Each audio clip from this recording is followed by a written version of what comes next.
Hello everyone. Today we are presenting our second work, which is the continuation of our previous work. In this work, we will describe the next portions which we have applied in the previous work on the hexagonal pixels of and on the image which contains hexagonal pixels. This work is presented by Mann, Mehta, Smit, Patel, and Pawan Kumar. We are presenting this work to Dr. Jignesh Patel in the subject image processing. So, in the previous work, we have shown that we can successfully convert and square pixel image into a hexagonal pixel image. Here we can see there are four output. There are two outputs from the two inputs. Image A and image C are the inputs. Image A is the is synthetically created image, which we can see is successfully converted into an hexagonal pixel.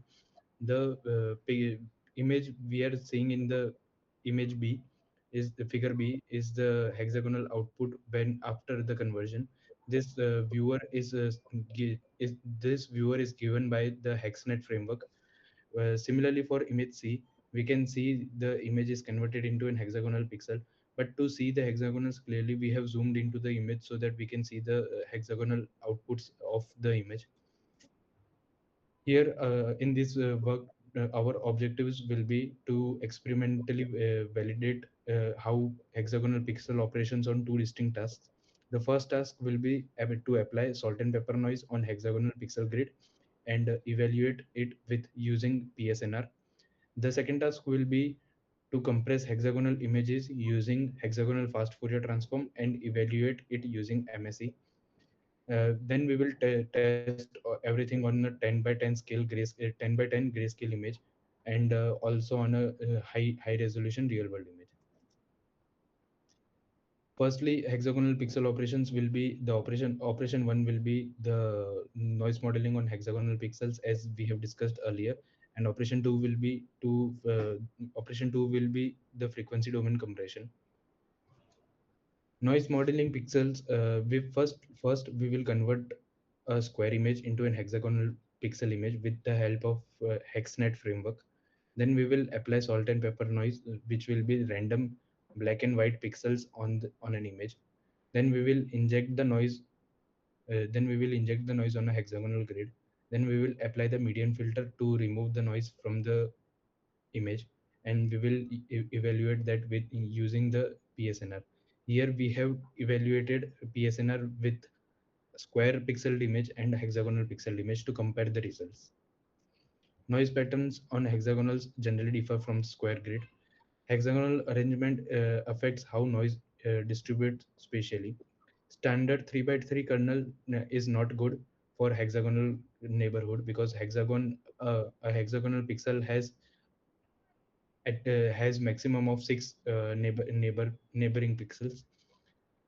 Here in the next point, as we have mentioned, hexagonal pixels have exactly six equidistant neighbors, but that is the case for if a pixel is in center or not on the edge.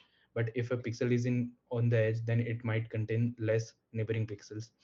Effective denoising custom kernel we have used a custom kernel which is more effective than the standard 3 by 3 grid. Here in this new kernel we have proposed six neighboring we have proposed kernel which covers six neighboring uh, pixels and the center pixel from where we are trying to apply the median filter. Noise modeling on hexagonal pixels will be done with the salt and pepper noise. And to evaluate the PSNR, we will use the standard formula of PSNR, which is 10 into log base 10 of maximum intensity of a pixel from the image divided by MSE. The higher the PSNR value, which indicates the better quality of the removing of the noise. And standard metric, because why we are using this, because it is a standard metric to evaluate any kind of removal of noise from the image. Here we can see the results from what we have experimented.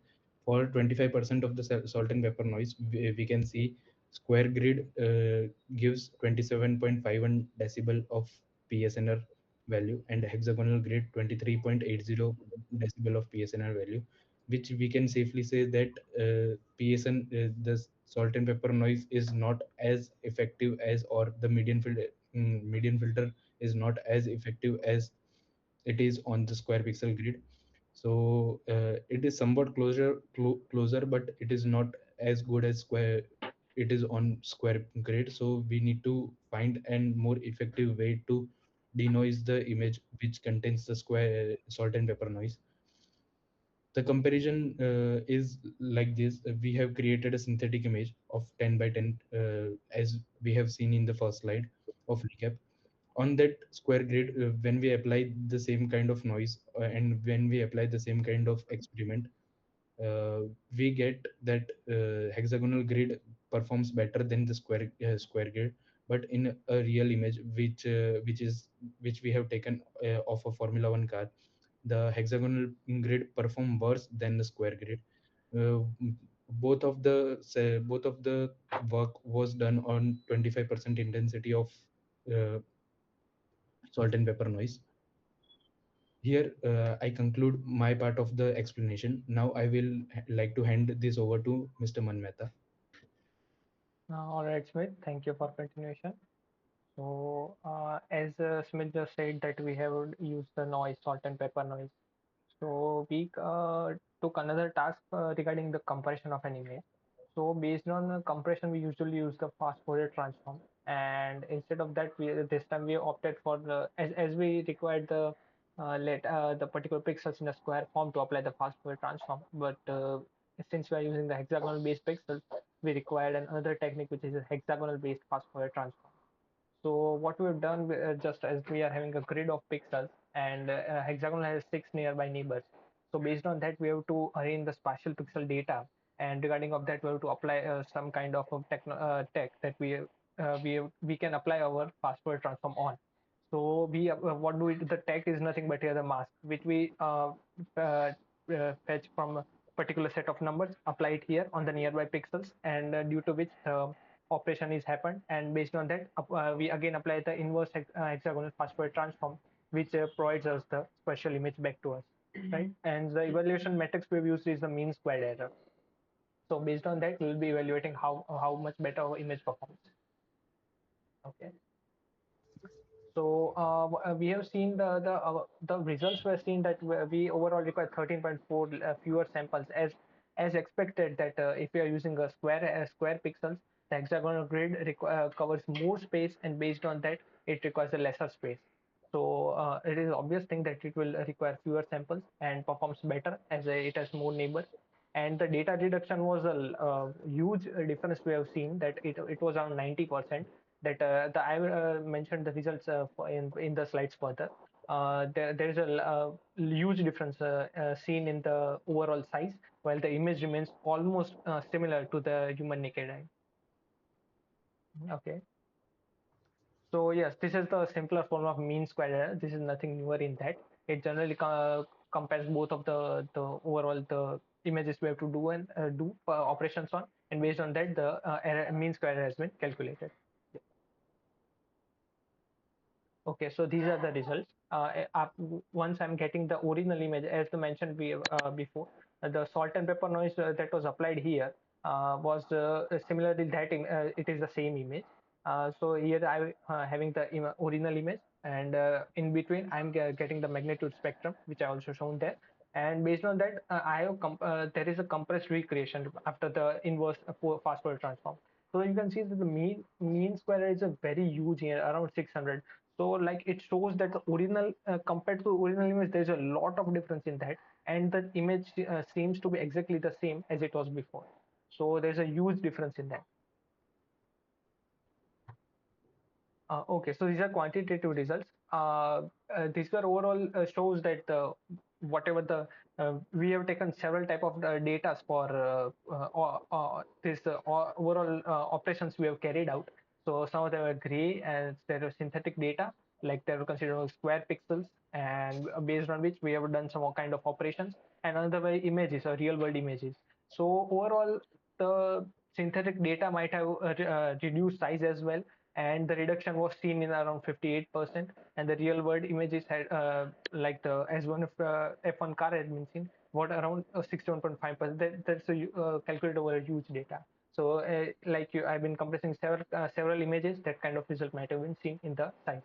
So actually the MSc confirmed that it was very performing very better in terms of reduction. So that happens to be a good. And the PSNR also validated the particular, as mentioned in the salt and pepper. So PSNR was another matrix that validated our data. Okay. So Okay, these will be the key insight. This will be continued by the Pawan. okay. Thank you, Man. Now I will explain the key insight from our work. First, we observe the noise behave differently on hexagon grid compared to traditional square grid. And then second, the hexagon FFT naturally as align with the geometry of hexagon grid. Since hexagon structure have six-fold symmetry, the frequency representation become more balanced and meaningful. uh, we also found the special operation are not straightforward on hexagon grid and require specially desired hexagon aware kernel. Finally, the transform domain operations such as FFT are more suitable for hexagon grid compared to special domain method. Now, overall, these insight shows that combining hexagon representation with frequency domain technique leads to more efficient and accurate image processing. Next, please. Finally, I would like to summarize our work. We successfully validate hexagon image conversion using two different test cases. First one is input image, and second one is real world image. We also perform noise evaluation using PSNR, which help us analyze the quality of hexagon pixel representation. In addition, we introduced an HFFT based approach which operate directly on hexagon geometry and enable efficient comparison and frequency domain analysis.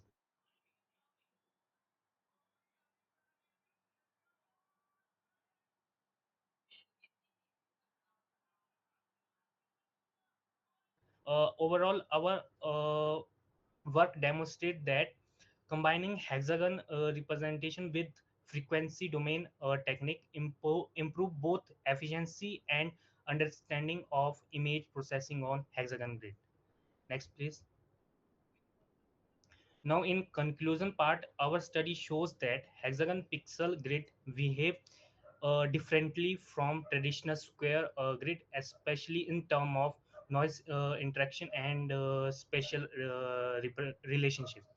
We found that frequency domain processing, particular using FFT, align naturally with hexagon geometry due to inherent symmetry.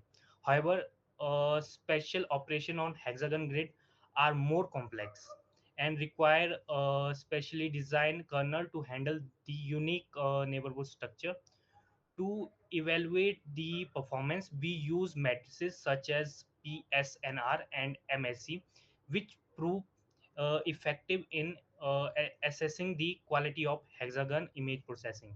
Overall, this work established a strong foundation for developing hexagon aware image processing technique and tools, and highlight the potential of combining hexagon representation with frequency domain method for future uh, application. Now, thank you.